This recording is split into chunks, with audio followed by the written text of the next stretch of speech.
Olá pessoal, eu sou a Mara Carvalho e este é o nosso canal Dicas de Amor e Luz.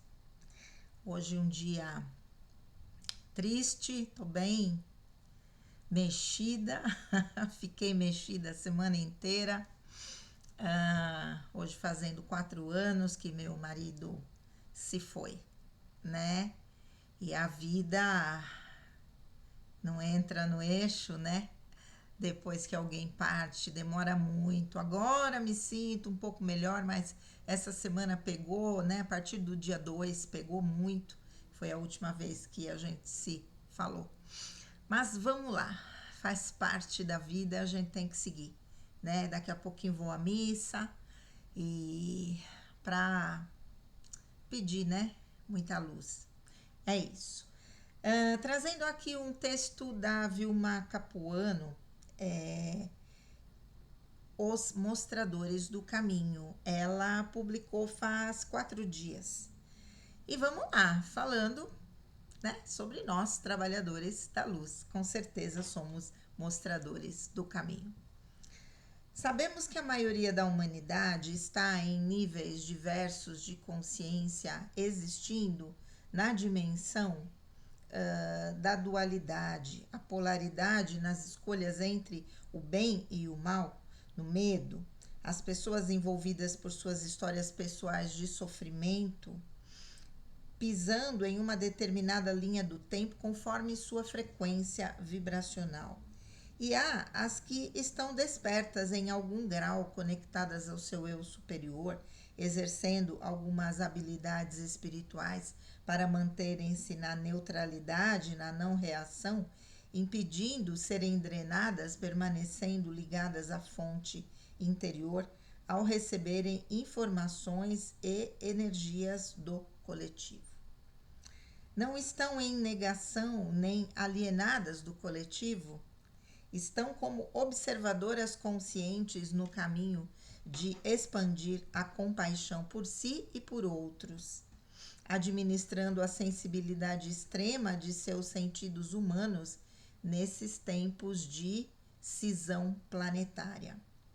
Estas mais conscientes são os faróis, os mostradores do caminho entre a dor e a frequência do amor. Quando os sentimentos afloram sem motivo aparente, provocando choro, angústia, tristeza, desorientação, exaustão, emanados pela consciência coletiva. Não se entregam porque sabem que devem fortalecer o corpo mental e emocional, nutrindo-se espiritualmente devotadas para poder suportar e apenas testemunhar, impedindo entregar seu coração e abrir portais para os trevosos num labirinto de espaços intermediários no espaço-tempo. Os planos dimensionais estão agitados, alguns em devastação, outros sendo disponibilizados pelas mudanças na arquitetura da grade de luz do planeta. É por isso que existem técnicas meditativas que se concentram na ativação do espaço multidimensional do coração, o nosso transmissor e receptor para a recalibração da nossa frequência mais alta, aliviando os sintomas desconfortáveis pelas anomalias eletromagnéticas e distorções que perturbam os campos quânticos coletivos. Este é o passo, a maneira de deixar a sua digital sagrada na Terra. Todos os planetas, estrelas e seres da comunidade galáctica deste universo residente estão auxiliando sem intervir. Manter a nossa elevada postura contribui para o servir ao projeto do salto quântico da nossa galáxia e o destinado à humanidade agora que a Terra 5D foi liberta para ser habitada. Palavras da Vilma Capuano.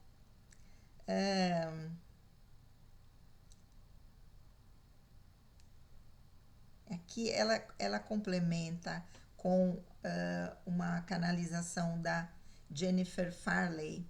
O espaço em que você está, muitas vezes você procurou. O espaço em que você está, Muitas vezes você procurou outros humanos em busca de respostas, você pediu conselhos, tentou adivinhar o futuro e pensou em mais confusão do que resolução. Lembre-se de apenas relaxar. Respire o momento, ame o espaço em que você está, porque sem ele você não seria quem você é agora. Se você está em um momento desafiador, tenha certeza de que isso mudará em breve. Apenas acalme-se e permita. Palavras do Criador por Jennifer Farley. Ela complementou aqui. É isso, gente. Somos os mostradores do caminho e estarmos numa energia melhor ou ainda trabalhando as nossas sombras também faz parte do caminho. Por mais que a gente esteja, né, como eu sempre digo, numa energia boa, ainda estamos no mundo da terceira dimensão e a dualidade faz parte da terceira dimensão. Não conseguimos eliminar a dualidade, né? Somente quando os nossos batimentos cardíacos fizerem assim, aí estaremos na unidade lá com o Criador, não mais aqui nesse plano, não é? A nossa consciência vai viajar aí por outros caminhos, por outras estradas, não é? E, como eu disse agora no começo, né? Obviamente a minha energia nesses dias, né? Fica comprometida, porque não tem como você não lembrar da pessoa, não é? Lembrar como estava a sua vida organizada e de repente, não que a minha vida não esteja organizada, minha vida está seguindo, mas ainda é aquele pesar por ter passado por tudo o que eu passei após a morte do meu marido, né? Tantas coisas aconteceram que eu sei foram para o meu bem, me sinto outra pessoa depois disso, mas foram tempos difíceis, né? Foram muito desafiadores para chegar onde eu tô. E faz parte daquilo que a gente chama de síndrome do aniversário, de morte, aniversário da pessoa, dia dos pais, dia das mães, aquela coisa toda que a gente sempre vai lembrar de um familiar que não está mais aqui com a gente, não é? Ontem também fez 41 anos que o meu avô se foi. Meu avô que foi meu grande inspirador, aquele que foi a nossa rocha, a nossa estrutura, né? E também, então, pertinho, né? Um do outro. É bastante desafiador você não lembrar dessas pessoas e ficar na sua melhor versão, né? Mas aquilo que eu sempre digo, a gente tem também que se perdoar, porque estamos humanos e a humanidade faz parte, né? Essas situações fazem parte da nossa humanidade nesse momento presente. E isso também é mostrar caminho. Eu acho que quando eu tive a orientação de abrir o canal e contar minhas histórias e falar sobre os meus processos, que essa é a orientação, ah, era para isso. Mostrar que mesmo diante de muitos desafios a gente consegue chegar num equilíbrio, a gente faz força para isso, a gente treina a nossa vontade para estar no nosso melhor, a gente vai superando, a gente vai entendendo a função de todas as coisas que vão acontecendo na nossa vida e caminhando, seguindo, não é? Porque a vida não pode parar. Quem fica tem que seguir, não há outra alternativa. Não há outra alternativa. Não é? Algumas pessoas que têm uma perda muito importante, diria, de filhos, por exemplo, né? No nível de estresse devido ao luto, estão filhos, marido e mulher na mesma linha, o nível máximo do estresse. Então, não é fácil se recuperar disso, com certeza. Mas quem perde filhos, eu acredito que ou um filho nunca mais se recupera. Não é porque não tem o que colocar no lugar, por mais que você tenha outro filho. E muitas mulheres tentam, na sequência, engravidar como se fossem substituir ou colocar foco em outra criança, não é? Na tentativa de minimizar a dor, mas no fundo é uma ilusão. Ninguém substitui ninguém, não é? E a relação que a gente teve com aquela pessoa enquanto ela esteve aqui presente na nossa vida é insubstituível. E é dela e dos momentos bons que a gente vai lembrar, e às vezes nem tão dos bons, às vezes a gente se recorda também de situações ah, desafiadoras aí, de brigas, de contendas e tal, né? Tava até falando para uma paciente outro dia de uma situação que meu marido, quando a gente viajava para dar curso, ele ainda não sabia que ele era autista. Ele tinha mania de querer sempre ir na estrada pela esquerda, né? Esquerda é só para ultrapassar. Mas e quem fazia a pessoa sair?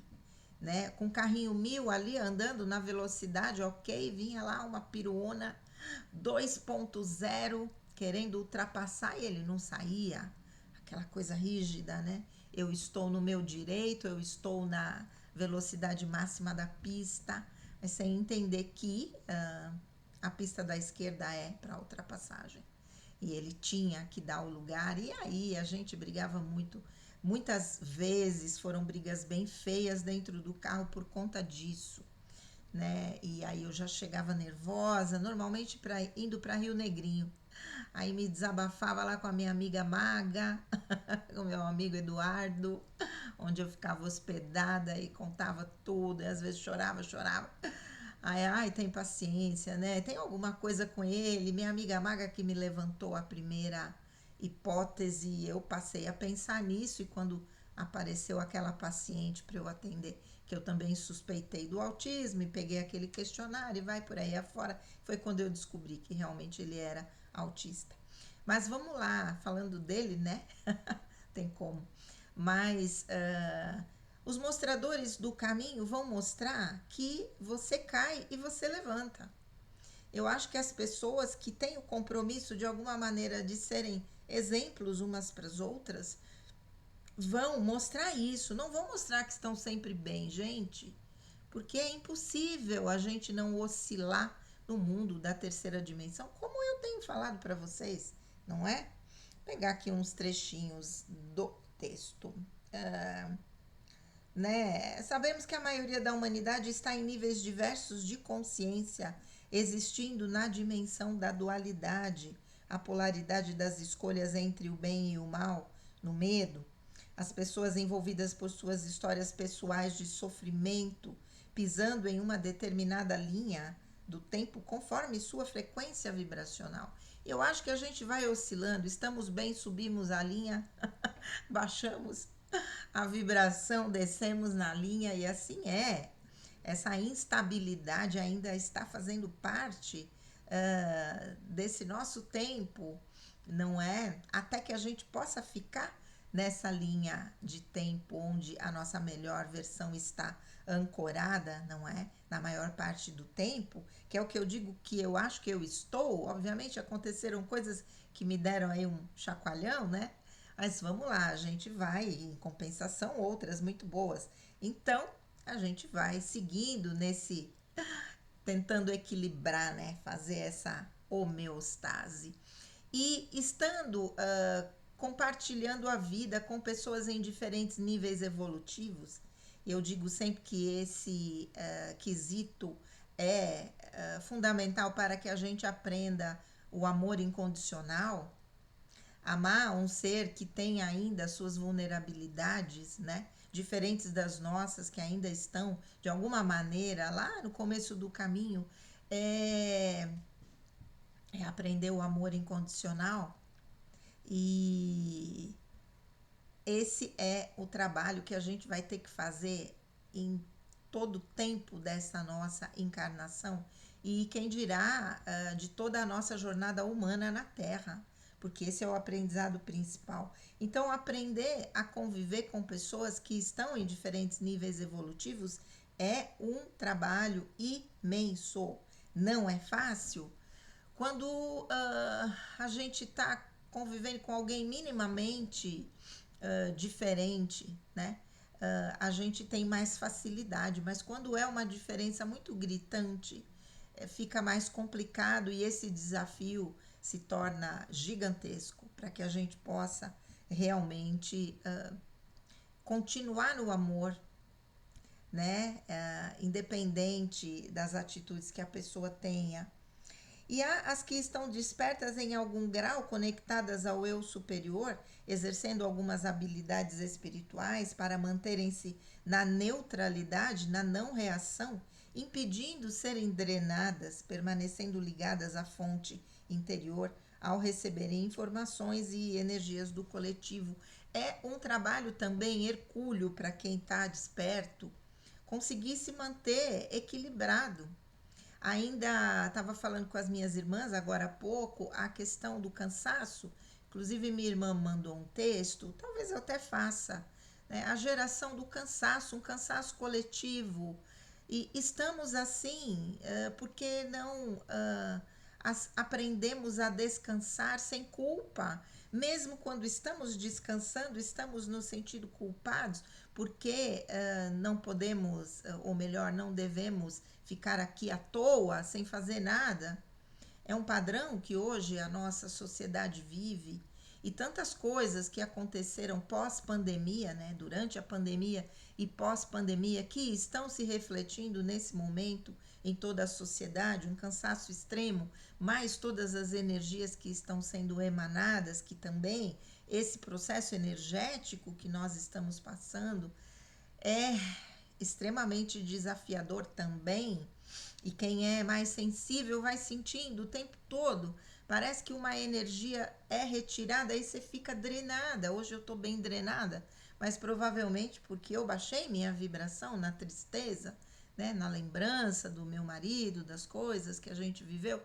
E, e aí, por isso, talvez, né, um choque energético em relação ao que eu estava vibrando aí já há muitos meses.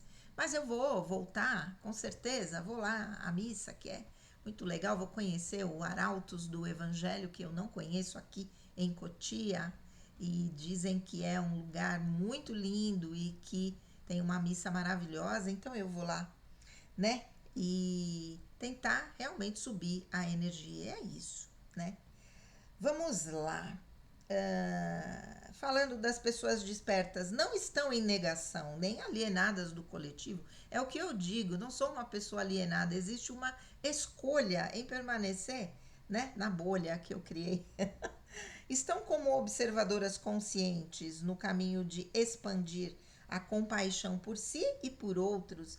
Gente, emanar essas energias pelos outros parece tão fácil.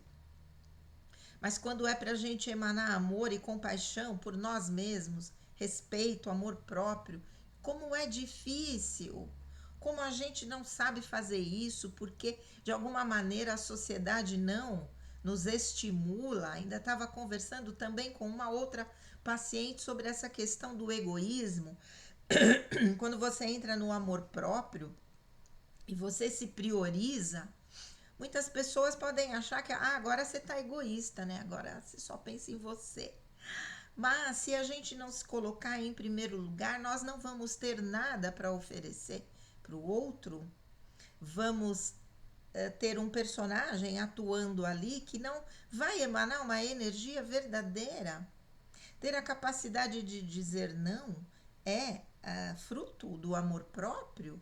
Estabelecer limites, até aqui você vem, daqui para frente não mais, isso eu quero para mim, isso eu não quero mais, coisas assim, tudo isso faz parte do nosso amor próprio e precisa coragem para expressar tudo isso. Porque a tendência maior é que a gente se conforme com tudo aquilo que é esperado de nós, que muitas vezes não nos traz felicidade. Ok, é uma escolha, né? Existem muitas formas da gente despertar para a verdade de que não estamos no nosso caminho. Muitos vídeos, muitos youtubers, muitos terapeutas, né? Podem mostrar para nós que a gente não está no nosso caminho e que devemos pelo menos pensar sobre isso, não é? Muitas vezes o nosso corpo mostra tantos sintomas que mostram o meu desamor próprio e a pessoa não consegue tomar uma decisão, uma atitude em relação à sua própria saúde. Tenho casos aqui no consultório dessa forma, bem difícil, né? E então, são escolhas, não é? É isso. Estas mais conscientes são os faróis, os mostradores do caminho entre a dor e a frequência do amor. Quando os sentimentos afloram sem motivo aparente, provocando choro, angústia, tristeza, desorientação, exaustão, emanados pela consciência coletiva, né? Além das nossas próprias dores, a gente tem as emanações que estão no coletivo. E para quem é empata, para quem é altamente sensível, a gente está absorvendo isso o tempo todo. Para quem trabalha pelo sétimo raio, da grande fraternidade branca, o raio violeta, da transmutação, como eu, o que acontece? A gente está absorvendo o tempo todo.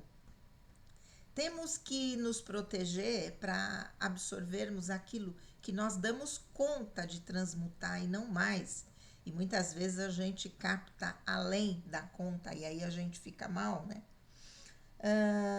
Não se entregam porque sabem que devem fortalecer o corpo mental e emocional, nutrindo-se espiritualmente devotadas para poder suportar e apenas testemunhar, impedindo entregar seu coração e abrir portais para os trevosos num labirinto de espaços intermediários no espaço-tempo.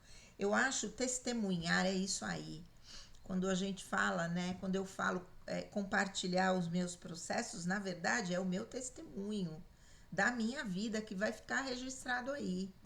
Eu posso ir embora amanhã. Esses processos compartilhados vão ficar aí enquanto o YouTube existir, né? Se não, estão aqui no meu computador, no meu notebook. Mas é isso, esse é o caminho para os trabalhadores da luz servirem de exemplos, de modelos, né? De mostradores do caminho. Os planos dimensionais estão agitados, alguns em devastação, outros sendo disponibilizados pelas mudanças na arquitetura da grade de luz do planeta. Então, estamos conseguindo acessar dimensões que antes eram inacessíveis por conta dessa mudança, né, na grade de luz, na grade cristalina. E, obviamente, à medida que a gente vai se trabalhando, falei para vocês da experiência, né, na semana passada dessa Nossa Senhora, da entrega amorosa e da conexão, né, com uma meditação que foi compartilhada no Congresso Arcturiano. Meu Deus, que conexão também que eu tenho com os seres arcturianos, que são seres de uma amorosidade imensa e abrem o meu coração assim, é a coisa mais linda. Hoje à noite vou ver se eu vejo alguma coisinha novamente, né? E é por isso que existem técnicas meditativas que se concentram na ativação do espaço multidimensional do coração. Foi isso que eu fiz. O nosso transmissor e receptor para recalibração da nossa frequência mais alta, aliviando os sintomas desconfortáveis pelas anomalias eletromagnéticas e distorções que perturbam os campos quânticos coletivos. É isso. Além das nossas próprias questões, estamos lidando com as questões coletivas e temos que aprender a voltar para o prumo. E essas meditações são ferramentas maravilhosas e eu que dei a deixa aqui para vocês do canal. Ai meu Deus, esqueci. Quanin. Templo de Quanin. Ai meu Deus, tenho tido muitos lapsos de memória, tá? Bem feia a coisa. Templo de Quanin, com muitas meditações, com músicas maravilhosas. Tenho ouvido todos os dias, que é para subir minha vibração.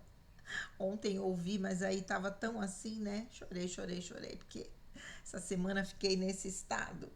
Mas vamos lá, hoje a coisa vai mudar com certeza absoluta. Vamos lá. Esse é o passo, a maneira de deixar a sua digital sagrada na terra. Amei! Digital sagrada na terra. É isso. Vamos assumir o nosso papel, tentar ficar no nosso melhor. Quanto mais a gente se esforçar para isso, melhor a gente vai ficando, não é? E mais a gente consegue fazer o nosso trabalho aqui, como trabalhadores da luz, como sementes estelares e mostradores do caminho, certo? Um grande beijo, fiquem com Deus e namastê!